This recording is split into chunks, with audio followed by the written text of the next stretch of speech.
Well, from Arabic to Turkish, from Vietnamese to Thai, he helps bring the world closer for San Antonians because he knows so many languages. Here to tell us more is Charles Trebus from San Antonio Language Specialists. Good morning, Charles. Hi, Bridget. So glad to be here. Thank you for having me. Good to have you here. Let's talk a little bit about how you first got interested in language.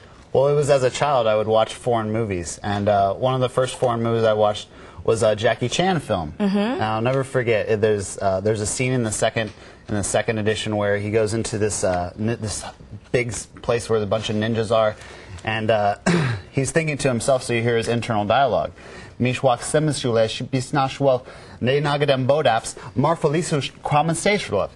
that really hooked me. I was hooked from there, and that was the first language I learned was Cantonese, Thai. Wow. And so from there you continued to study, and more languages and more languages. What were you most interested in learning? What language? I was most interested in learning Macedonian, but I got kind of sidetracked and learned Luxembourgese, which is actually kind of an ancient dialect from the hinterlands, Upper Germany. And there's a saying in that language, which means, of course, you're ugly, I love you. It's a strange Luxembourgese thing.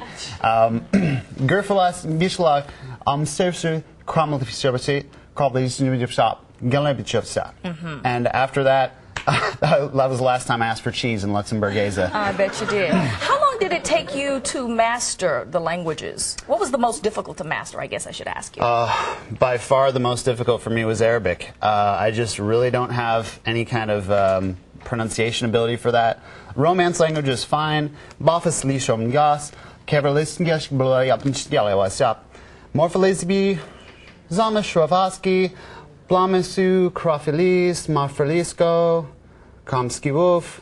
But I've got to say that Arabic definitely the toughest. That's why it's so important for kids to learn more than one language, for kids to be bi or polylingual here. Yeah. Now, what languages do you suggest kids learn? I mean, obviously English is the first language in the United States. Actually, I would say start with Spanish now. I would say start with Spanish now and then English.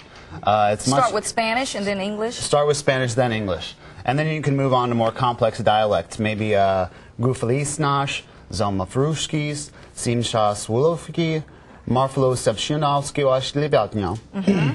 because the Russians really have things going for them over there. That's going to be a spiking language. Now, and you teach languages. Is there anyone who is a better learner, say, than someone else? In other words, what makes you primed to learn a new language? Well, what makes a kid primed to learn a new language is Barfliswask. Is what? Barfliswask. What is that? Zima Flaski Bashabo. Gomsiablaski Bashba. Narbilo. Well, for people at home, including myself, who have no idea what that is, could you tell us what that is? Explain what Barflas is. Barflask Mamshilisibas, North Lipsbashkiloskibe, Hopefully Bartinskoskba. Do you understand? No, I don't. Because I don't know all of those languages. But for a person like me who'd be interested in learning, how much do you charge? I mean, Bridget, I don't. Bridget, you said. Hey, Bridget, you remember the guy who came out as Jesus last night at the comedy club? Oh my gosh! You guys, I'm going back behind the door. Can I start over? Charles Trebus, the Oxymorons, River City Comedy Club, Tuesday nights at 8:30. I saw you last night. You did. Louise, check me out. Oh, Louise. Oh. Set you up and knock you down. We'll be right back. We'll be right back. We will be right back.